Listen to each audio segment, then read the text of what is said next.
Alkane saturated hydrocarbons होते हैं। इनके अंदर सिर्फ सिंगल बॉन्ड्स होते हैं और इनके अंदर sp3 हाइब्रिडाइजेशन होती है, तो इनका जो शेप होता है वो टेट्राहेड्रल होता है। अगर हम अल्केन्स की बात करें तो एएस के अंदर हमारे पास अल्केन्स के दो रिएक्शंस हैं, कंबस्शन और फ्री रेडिकल सब्स्टिट्यूशन। कंबस्शन की अगर हम बात करें तो जब भी कोई भी अल्केन ऑक्सीजन के साथ रिएक्ट करता है तो कार्बन डाइऑक्साइड और वाटर बनाता है in presence of excess oxygen. जब कंप्लीट कंबस्शन हो, जब इनकम्प्लीट कंबस्शन होती है तो कार्बन मोनोऑक्साइड बन जाती है और अनबर्न्ड हाइड्रोकार्बन बन जाता है।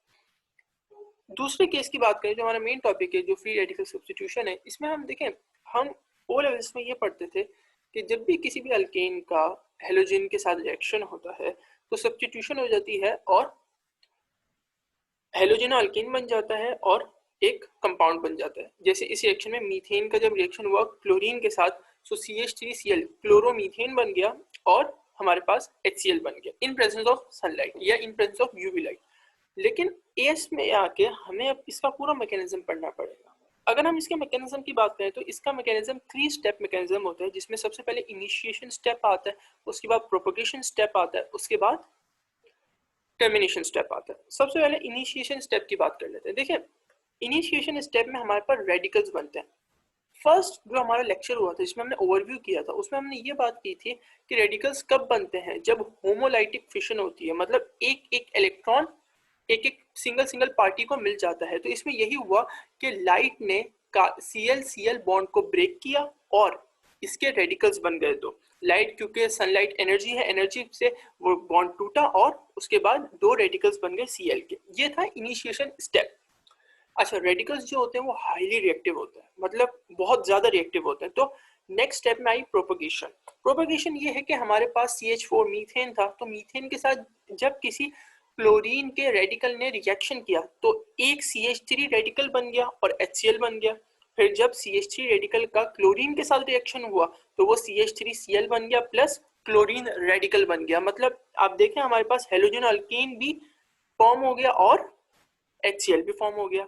हेलोजन अल्केन क्या है यहाँ पे, क्लोरो मीथेन और HCl। अच्छा, ये था प्रोपोगेशन स्टेप। इसमें हमारे पास अब देखें प्रोडक्ट्स फॉर्म हो गए, प्रोडक्ट्स इसमें फॉर्म हो गए। लेकिन जब लास्ट जो स्टेप है हमारे पास टर्मिनेशन स्टेप, टर्मिनेशन स्टेप में क्या होता है, दो फ्री रेडिकल्स आपस में रिएक्शन करते हैं और एक कंपाउंड बना देते हैं, जैसे CH3Cl हेलोजन अल्केन जो हमारा प्रोडक्ट है, या फिर CH3 और CH3 आपस में रिएक्ट करके C2H6 बन जाता है। अब आप कहेंगे C2H6 तो इसका प्रोडक्ट है ही नहीं, लेकिन छोटे, बहुत छोटे मिकदार में ये बहुत सारी चीजें बनती हैं इस रिएक्शन के अंदर, लेकिन उनकी जो वो होती है अमाउंट होता है वो बहुत कम होता है, तो हम उसे इग्नोर कर देते हैं। तो ये है इसके अंदर टर्मिनेशन स्टेप। फर्स्ट स्टेप में क्या था, रेडिकल्स बने। सेकेंड स्टेप में रेडिकल ने रिएक्शन किया कंपाउंड के साथ, और थर्ड स्टेप में जो टर्मिनेशन स्टेप है उसमें दो रेडिकल्स का आपस में रिएक्शन हुआ और रेडिकल खत्म हो गए। तो ये 3 स्टेप रिएक्शन था। ये हमारे पासपेपर में भी काफी ज्यादा पूछे जाते हैं, इसके 3 से 4 मार्क के क्वेश्चन भी आते हैं। तो ये था हमारे पास फ्री रेडिकल सब्स्टिट्यूशन रिएक्शन। हमारे पास जो एएस की जो एल्केन्स है उसके अंदर सिर्फ ये दो ही रिएक्शंस है, और उसके बाद एक और रिएक्शन है हमारे पास जिसमें हम क्रैकिंग करते हैं, लेकिन वो अल्कीन्स का है, लेकिन वो रिएक्शन अल्केन बनाने के लिए ही इस्तेमाल होता है। तो जनरली हमारे पास ये दो रिएक्शंस ही हैं अल्केन्स के एएस में।